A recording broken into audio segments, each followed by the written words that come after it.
빵이다. 누구든지 이 빵을 먹으면 영원히 살리라. 할렐루야.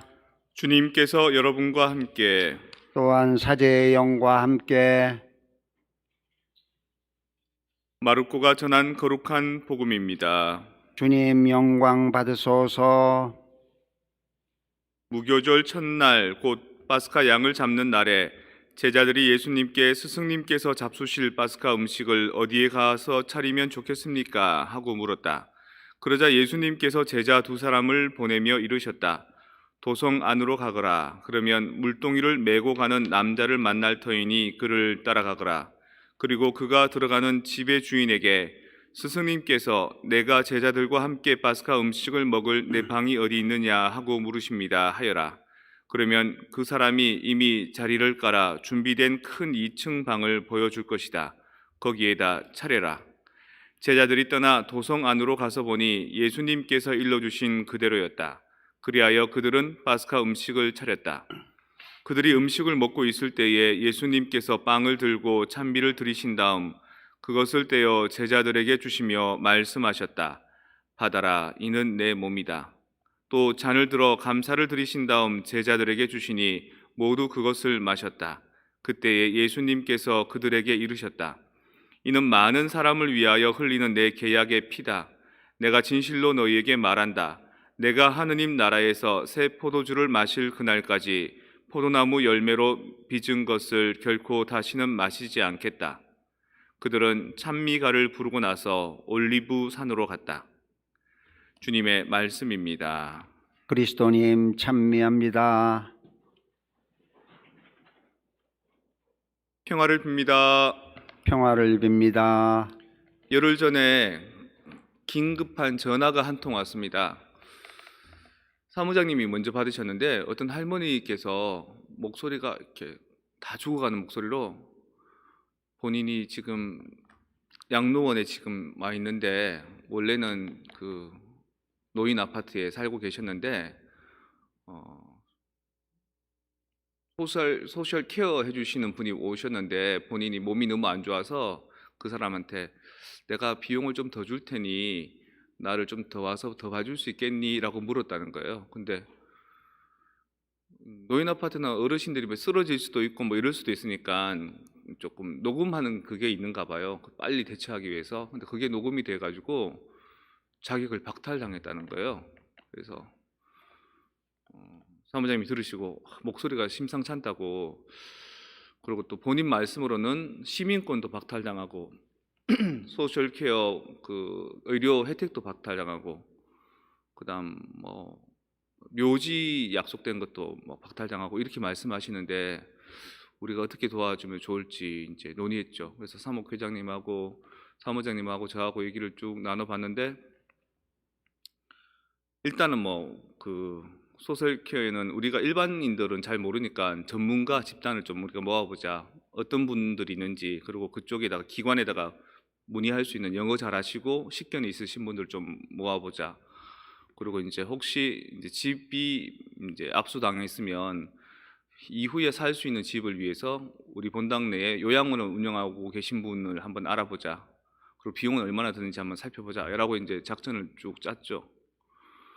그리고 그분이 사무장님하고 통화한 게 아니고 저하고도 통화하고 또 사무회장님하고도 통화하고 또 심지어는 이 본당에 있는 신자분들하고도 통화해서 그분한테 뭐라 그랬냐면 본당 신부님한테 얘기해달라, 사무회장님한테 얘기해달라. 그러면 자기는 도움받을 수 있다라고 이렇게 얘기하셨다는 거예요. 근데 이제 특히 사무회장님 같은 경우는 미국 사회를 아시니까 하시는 말씀이 라이어빌리티, 미국에서는 법적 책임이라는 게 있는데 우리가 해드릴 수 있는 게 사실은 한계가 있는데 지나치게 그거를 다 해드리겠습니다라고 했을 때 져야 되는 책임들, 또 그거는 우리 본당만의 책임이 아니라 LA 교구에 대해서도 책임을 지게 해야 되는 거라서 상당히 애매하다고 이렇게 말씀하시면서 그래도 어떻게든지 방법을 찾아보시면 좋겠다라고 이제 논의를 한 거죠. 그래서 이렇게 상황을 도저히 파악을 못해서 일단 찾아가 봤습니다. 사회복지분과장님하고 저하고 가서 이렇게 보니까 그 병원이 토렌스에 있는 어느 제일 좋은 병원인데 가서 뵈니까 2인실에 계시고 할머니 안색도 괜찮으신 거예요. 그리고 할머니가 저한테 뭐라 그러냐면, 아이고 신부님 인물 보니까 여자들이 줄줄 따르겠네요. 저도 결혼 안 한 처녀예요. 이러는 거예요. 농담을 하시는 거예요. 그때 정신을 차려보니까 이 병원에 입원하실 정도면 재정적인 부분이 어려움이 없거나 아니면 사회적인 케어를 받고 있거나 또 집이 없다라고 얘기하시는데, 제가 그랬거든요. 할머니 퇴원하시면 할머니 집에 가서 제가 맛있는 거 얻어 먹으러 가도 돼요? 그러니까 오래요. 할머니 집 있으세요? 그러니까 있대요. 그러니까 그 당시 나이가 많으시니까 심리적으로 이렇게 위압감이 드니까 누구한테라도 이렇게 자기 얘기를 하고 알리고 싶어서 그랬었던 거지, 실제로는 시민권이 박탈당한 것도 아니고 소셜 케어를 받지 못하는 것도 아니고 뭐 묘지가 사라진 것도 아닌데 그런 부담감을 안고 계셨던 거예요. 그리고 그걸 좀 이렇게 기대고 싶었던 거예요. 그래서 다 죽어간 목소리로 그렇게 했는데 가보니까 목소리로 짜랑짜랑하고 안색도 좋으시고 농담도 하시고 막 안심했죠. 야, 다행이다. 우리가 경제적으로나 사회적으로 뭘 해드릴 수 있는 상황은 아니지만 그 부분은 지금만 책임을 안 져도 되겠구나. 사목적으로 따뜻하게 가서 돌봐드리고 또 살펴드리고 그러면 되겠구나라고 생각했습니다. 그래서 다음에는 한번 더 가서 손톱이 이렇게 길더라고요. 시커머해졌더라고요. 그래서 손톱깎이 갖고 가서 손톱 좀 깎아드리고 발톱 좀 깎아드려야 되겠구나, 이런 생각을 했습니다.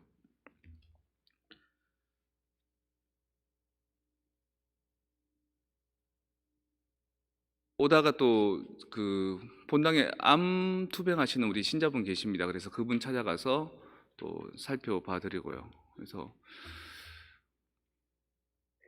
뭐라 그래야 될까, 그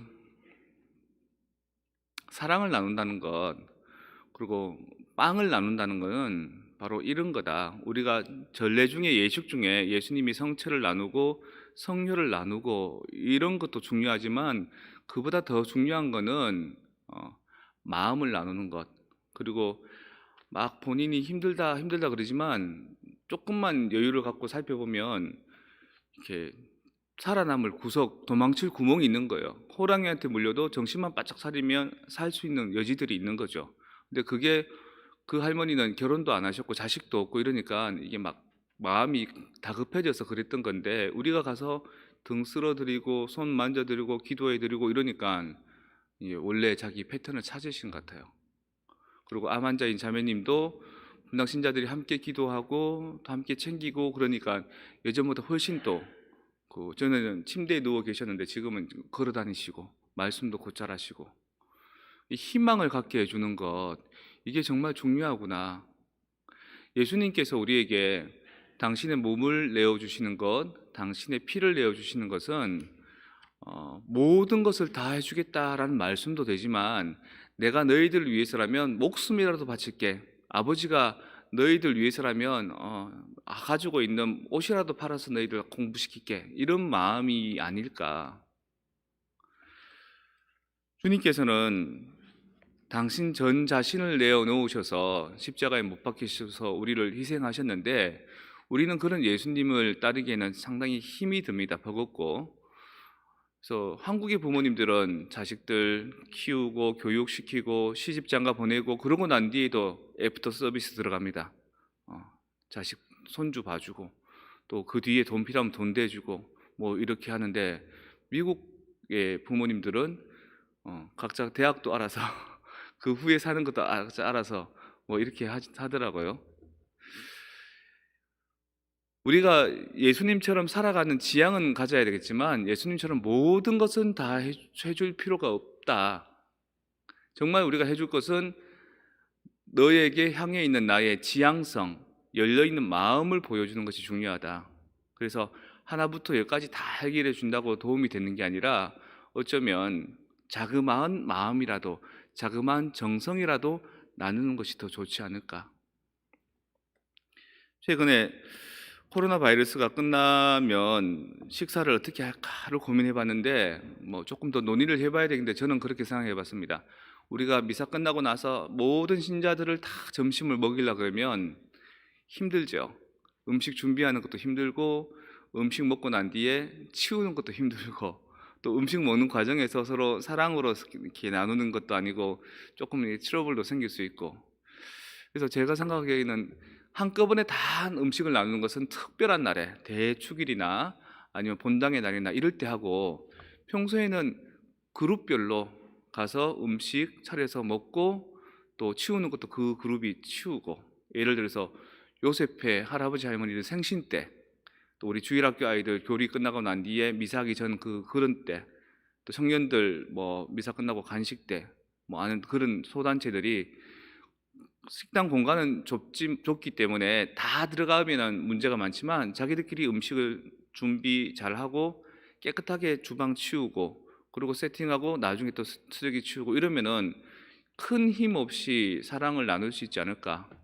그러다가 누가 와서 뭐 밥 한 그릇 줄래 이러면은 오셔서 앉아서 드시라고 할 수 있는 여지 정도는 가지고 있는 거. 성체성사라는 게 처음에는 예수님의 말씀을 듣고 난 뒤에, 복음 읽고 난 뒤에, 그 다음에 사도들이 얘기하고 또는 사도들의 편지를 읽고 난 뒤에 사람들이 고프니까 자기 집에서 가져온 음식을 나눠 먹은 것이 성체성사입니다. 그게 이제 남아가지고 이런 빵으로 형성이 된 거죠. 그래서 성체성사를 일컬어서 커뮤니언 이렇게 얘기합니다.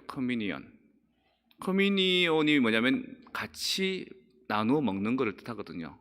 그리고 커뮤니언을 다른 말로 공동체 이렇게 얘기하기도 합니다. 그 공동체가 너무 아름답고 좋아서 어떤 집단에서는 우리 완전히 그렇게 살자라고 자기네들의 그 이데올로기를 만드는데, 그 이데올로기를 만든 게 커뮤니스트라고 합니다. 커뮤니스트는 한국말로 하면 공산주의입니다. 공산주의. 북한이나 러시아나 중국이나 이런 공산주의자들을 커뮤니스트라고 합니다.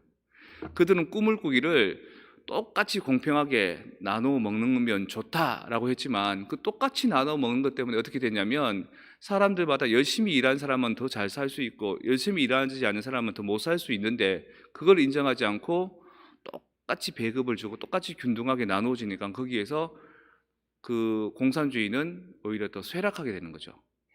그리고 공산주의 이데올로기 때문에 사람들을 억압하게 되는 거죠. 그래서 결국에는 이데올로기의 종언이라고 해서 자본주의가 공산주의보다 훨씬 우월하다는 게 역사적으로 증명이 됐습니다.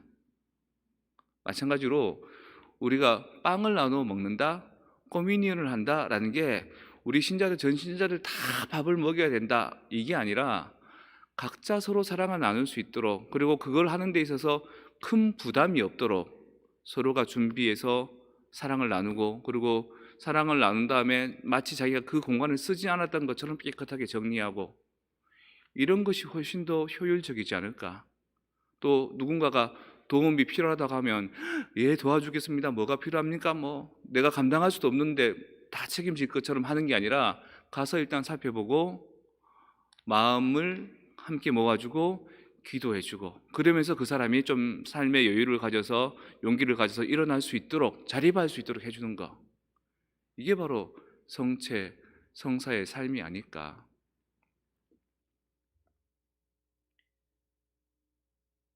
지나치게 모든 것을 다 나눠야 된다, 내가 있는 것을 다 내놓아야 된다라는 건 이상주의입니다. 그 이상주의는 마치 공산주의자들처럼 결국에는 상처와 아픔만을 줄 뿐입니다. 하지만 예수님께서 당신을 내어놓으셨던 그 사랑의 정신처럼 우리도 우리의 자그마한 에너지를, 자그마한 시간들을, 자그마한 노력들을 조금 내어놓아야 되지 않을까. 그렇게 살아가면 서로가 부담스럽지 않으면서도 좋은 사랑의 결실을 맺을 수 있지 않을까.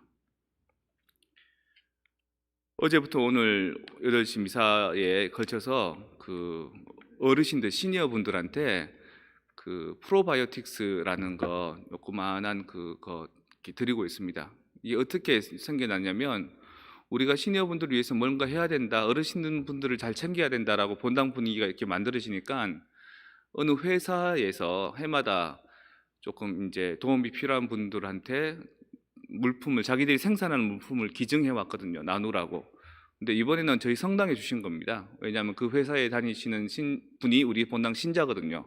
신부님, 어르신들, 시니어분들한테 뭔가 해주고 싶어 하시는 것 같은데 이거 나눠드리면 어때요? 라고 주신 거예요.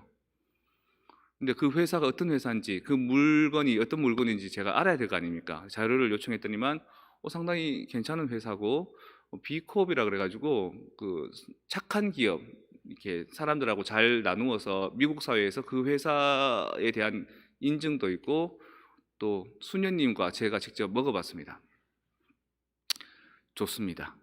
소화도 잘 되고 변도 잘 나오고. 이것도 하나의 고민이 있는 겁니다. 꼭 미사 때 주는 성체만이 성체 성사가 아니라 내가 갖고 있는 스페셜티, 내가 갖고 있는 전문성, 내가 갖고 있는 자그마한 몫을 나누는 것. 그래서 우리 할아버지 할머니들한테 그게 작은 기쁨이 되게 하고, 그거 별거 아니지만 어떻게 보면 한 통 뭐 먹어봐야 30일 되면 끝나지만 그것 때문에 성당에 갔더니만 이런 것도 챙겨주네. 야, 성당에 더 가고 싶다. 성당에 가니까 마음이 따뜻해진다. 이게 바로 코미니언, 성체 성사의 삶이라는 거죠. 여러분들이 갖고 있는 역량은 크지 않을 겁니다. 자그마할 겁니다. 하지만 특별히 내가 종사하고 있는 일, 내가 갖고 있는 전문성, 내가 갖고 있는 장기들이 있을 겁니다. 그 재능들을 우리 공동체에 한번 이렇게 제시해 보지 않겠습니까? 그 시간들을, 그 에너지를 함께 나누어 보지 않겠습니까? 그렇게 나누어지면 방송하는 데 있어서도 여러분들이 함께 참여할 수 있고, 갖고 있는 물건을 가지고도 나눌 수 있고, 또는 뭐 여러 가지 여러분 능력치를 가지고 사람들에게 봉사할 수 있고, 그때 번아웃 되지 않은 겁니다. 많은 일들 몇 년 동안 봉사하다 보면 이게 뭐라 그럴까, 잘할 수 있는 능력치가 막 생기는 게 아니라 하면 할수록 힘이 쪽쪽쪽쪽 빠져가 나중에 5년, 6년, 7년, 8년 되면 번아웃 돼버립니다. 그래서 교회 안에 더 이상 봉사할 수 없게 되고, 또 공동체 안에 더 이상 함께 나타나지 않게 되고 숨게 되고 그렇게 되는 거죠. 그래서 그때마다 우리는 그 에너지를 다시 채울 수 있는 그 재충전이 필요한데, 그 재충전이 서로가 서로를 위해 나눠주는 것, 서로가 서로를 위해서 내어놓는 것, 서로가 서로를 위해서 함께 봉사하고 헌신하는 것. 오병이어의 기적은 사람들은 5천 명이나 되는데 먹을 것이 없어서 고민하고 있을 때 소년 하나가, 어린애 하나가 자기가 갖고 있는 빵 5개와 물고기 2마리를 내어 놓은 데서 시작된 겁니다. 그걸 보고 사람들이 야, 저 꼬맹이가 자기가 갖고 있는 걸 다 내어 놓네. 그러면서 자기들이 갖고 있는 걸 서로 다 꺼내 나누어 보니까 모자라지도 않고 다 먹고도 12강주리가 남더라는 겁니다. 성 프란치스코 한인성당 처음에는 이제 좋은 나눔을 하려고 뭐 여러 가지 것들을 시도하시고 여러 가지 것들을 나누시고, 그 어떤 것보다도 먹는 것, 마음 쓰는 것, 행사하는 것 많이 했는데 그 덕분에 번아웃도 좀 오신 것 같습니다. 이제는 내 안에 있는 에너지들을 다 끌어내어서 불사르시려고 하지 말고 요만큼만 내놓으십시오. 그리고 내가 쓴 에너지만큼 하느님의 사랑을 채우면서 다시 그 사랑의 힘으로 살아가도록 하십시오. 그래서 지치지 말고 언제까지나 길게 긴 안목으로 달려갈 수 있는 그런 삶을 살아갔으면 좋겠습니다. 그걸 위해서는 작은 나눔, 큰 나눔 말고 작은 시간, 많은 시간 말고 그런 것들을 나눌 수 있고, 그런 것들을 본당에서 효율적으로 어레인지 해드리면은 그게 우리 공동체의 희망이 되지 않을까 싶은 생각을 해봅니다. 우리 개개인은 부족하지만 우리가 모여 하나를 이룰 때 우리가 해낼 수 있는 가치는 큰 것 같습니다. 그래서 오늘 미사 후에 어르신들에게 나눠드린 그거 보시고 나도 내가 갖고 있는 것들을 나도 내가 갖고 있는 능력들을 나누면 얼마나 사람들이 행복해하는지를 조금 체험하시고 깨닫는 오늘 하루가 되었으면 좋겠습니다.